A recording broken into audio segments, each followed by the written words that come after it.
ଚାଲନ୍ତୁ ଦେଖିବା କି ମାଛ ପଡୁଛନ୍ତି।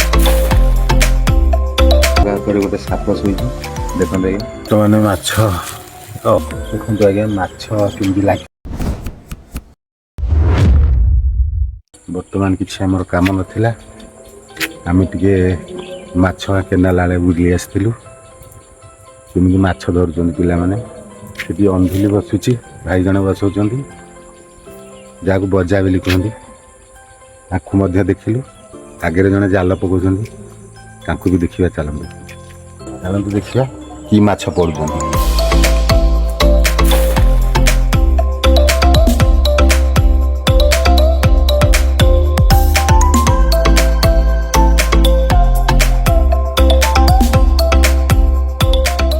ଭୁଲା ଲାଗିଯାଉଛି ଆଉ।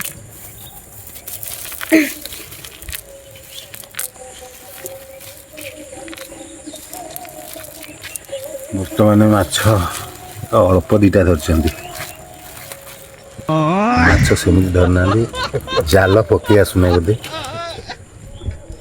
ଯାହା ହଉ ତମର ହେଇଯିବ କାଲି ପାଇଁ।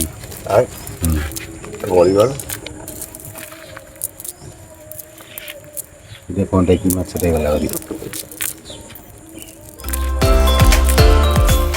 ଗୋଟେ ଭଲ ଜିନିଷଟେ ଦେଖୁଛୁ, ଆସନ୍ତୁ ଦେଖିବା।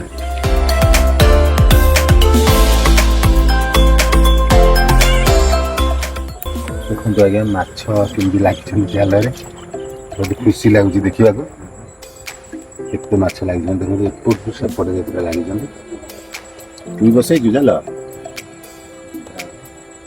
ଆଜି ତ ବାର ନାହିଁ, କାଲି ରବିବାର।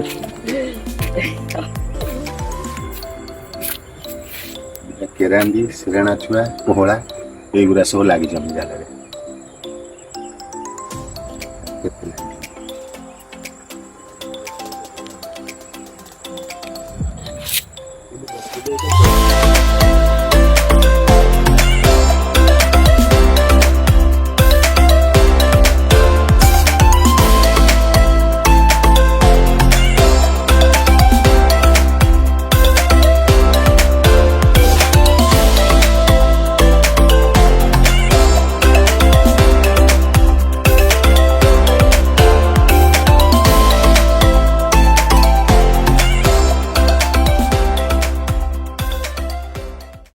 ଆସନ୍ତୁ ଗୋଟେ ଜିନିଷ ଦେଖେଇବି, ଆପଣଙ୍କ ଏରିଆରେ କ'ଣ କୁହନ୍ତି ତାକୁ ଦେଖିବା। ଏ ବର୍ତ୍ତମାନ ୟାକୁ ଆମର ଇଆଡ଼େ କୁହନ୍ତି ଅନ୍ଧୁଲି। ଭାଇ ଜଣକ ବସେଇଛନ୍ତି, ମାଛ ଗଣ୍ଡେ କହିଲେ କାଲି ରବିବାର ଖାଇବେ। ଆପଣଙ୍କ ଏରିଆରେ ଆକୁ କ'ଣ କୁହନ୍ତି କମେଣ୍ଟ ମାଧ୍ୟମରେ ଜଣାଇବେ।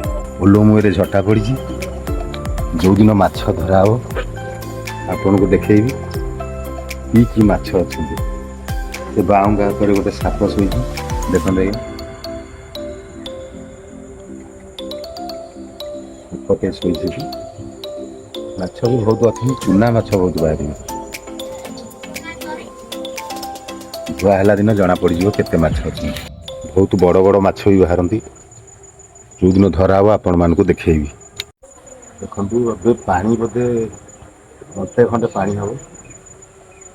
ମଟର ଲାଗିବ, ଦିଟା ମଟର ନ ଲାଗେ ଶୁଖିପାରିବନି। ଆକୁ 6 ନମ୍ବର କେନାଲ କୁହନ୍ତି। ଏଇଟା ଭୁଆ ହେବ ଯେଉଁଦିନ ମୁଁ ନିଶ୍ଚିତ ରହିବି, ଦେଖିବି କେତେ ମାଛ ଧରୁଛନ୍ତି, ଆପଣମାନଙ୍କୁ ମୁଁ ଦେଖେଇବି। ବଡ଼ ବଡ଼ ମାଛ ବି ବାହାରନ୍ତି, ଚୁନା ମାଛ ବି ବାହାରନ୍ତି। ବର୍ତ୍ତମାନ ସନ୍ଧ୍ୟା ହେଲାଣି, ଜ୍ୟାକେଟ୍ ଆଣିବି, ଯିବା ଘରକୁ ଯିବା। ଦେଖା ହେବ ଏକ ନୂଆ ଭିଡ଼ିଓରେ। ଆପଣମାନଙ୍କୁ କେମିତି ଲାଗିଲା କମେଣ୍ଟ ମାଧ୍ୟମରେ ଜଣାଇବେ, ସେୟାର କରିବେ। ରହିଲି, ଜୟ ଜଗନ୍ନାଥ, ଜୟ ମା ଶାରଳା।